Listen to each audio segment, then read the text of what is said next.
Елімізде желілік маркетинг әлде дұрыс жолға қойылмаған, сондықтан көпшілік келеңсіз жағдайларға жиі кезігіп жатады. Соның бірі екі баланың әкесі Мұсабек Рүстем. Ол бар тапқан табысының басым бөлігін G-Time компаниясына құйып отырған, тіпті несие де алған, өзінен бөлек өзгені де күтпеген. Бастапқыда әрине еткен еңбегі үшін азын-аулақ ақша да алған.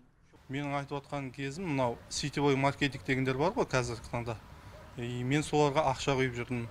Қаумақты ақша. Өзім өндірістік орында істеймін.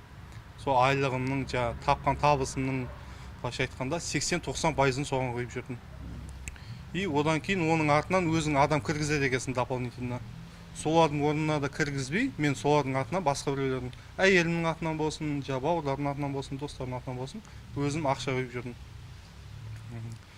Қаумақтадай тағы да банктен кредитке ақша алып құйғам.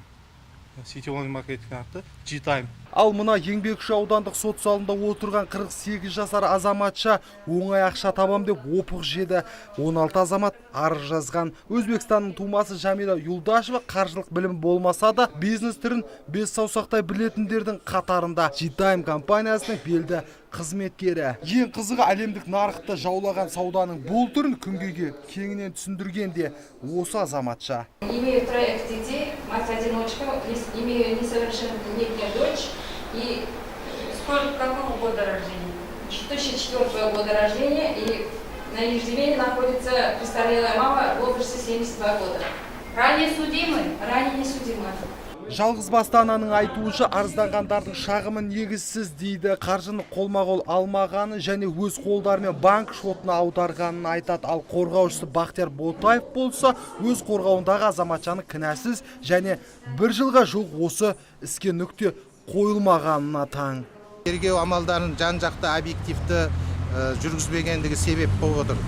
Себебі ол жерде егер қарасаңыз тексеріп, барлық жағдайда Юлдашбаеваның ешқандай бұл қылмысқа қатысы бар, немесе заңға қарамағай ешқандай да бір іс-әрекеттер жасады деген ешқандай дәлел жоқ.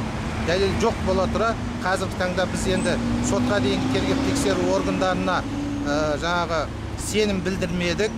Олар ешқандай қылмыстық істі қысқартамыз деді дағын, бұл жерде қылмыс жоқ деді дағын, кейіннен жаңағы бізді хотя бір екі эпизодын мойындаңыздар деп Юлдашбаеваға айтқан. Енді алда болатын сот процесінде ешқандай бақ өкілдері қатыстырылмайтын болады. Арызданғандардың талабы осы. Ал ақша салып алданғандардың әрекеті өзгелерге сабақ болар күн жеткен секілді. Байып кетем деп барынан айырылғандардың қарсы кері қайтарыла ма жоқ па, ол сот үкімінен кейін шешіледі.